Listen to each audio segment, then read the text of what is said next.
Another corrupt nation of the world is Myanmar, which is Burma, formerly. This country is located in the southeast of India, east of Bangladesh. Used to be once a part of the subcontinent, or almost a part of it. Rangoon, its capital, was where many Indian leaders would go to. The last of the Mughal emperors, Bahadur Shah Zafar, he migrated to Rangoon and died there. So it's very close to the subcontinent. Its population is around 52 million, and it's dominated by Buddhist population. The political government is now civilian rule based on elections, but it's still dominated by people belonging to the army or the armed forces. It was a military rule that governed Myanmar for quite a while. But now the new civilian rule, it seems, is also, as some people say, run by civilians who have put off their uniform, but they are otherwise the military men. The result of this unstable political atmosphere in Myanmar is that there is rampant corruption. There are people who are powerful, and as has been mentioned, power tends to corrupt, and absolute power corrupts absolutely. So these powerful people who were military men turned politicians, they are the ones who are exploiting the situation.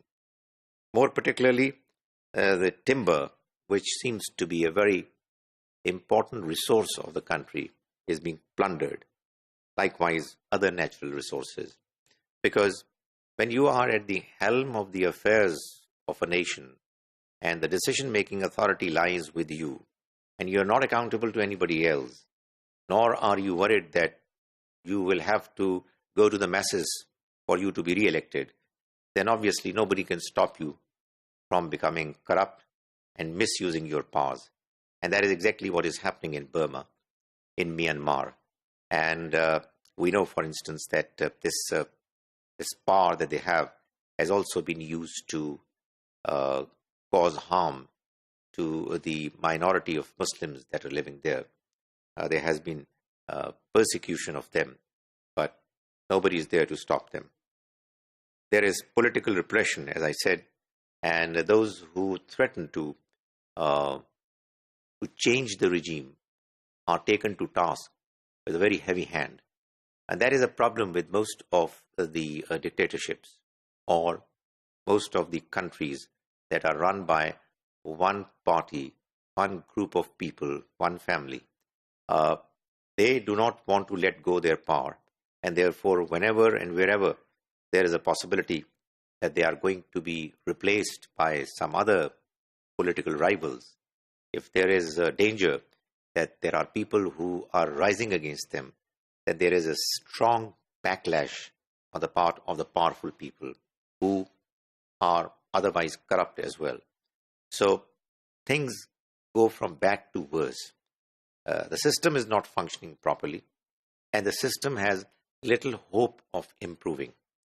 Myanmar, however, might have some reason to be hopeful, because there is some possibility of the civilian rule based on democratic process of elections that has begun.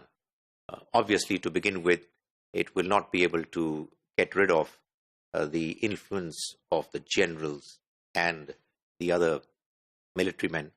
But after a certain while, when the system is going to be allowed to function on a regular basis, there is hope that things are going to improve, and there is going to be more accountability, and there is going to be more participation from the masses who will have a say in choosing, selecting their rulers, and therefore the rulers in turn are going to make sure that the quality of life of the common man is improved.